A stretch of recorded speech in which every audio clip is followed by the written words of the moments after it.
ஒன்னு சேர பொறுப்பெடுத்து உருகும் இந்த மாது தெற்கு திச தென்றலிடும் தினமும் விடும் தூது அம்மன் கோயில் செல எழுது அசஞ்சி வரும்போது உள் மனசு தத்தடிக்கும் உறக்கம் என்பதேது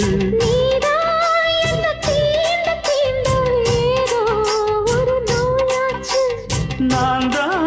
உன்னை சீண்டி சீண்டி பார்த்து ரொம்ப நாளாச்சு கொஞ்சம் இடம் கொடுத்த பச்சை கொடி பிடிச்சா எத்தனையோ வித்தைகளை இப்பவே நீ காட்டிடுவே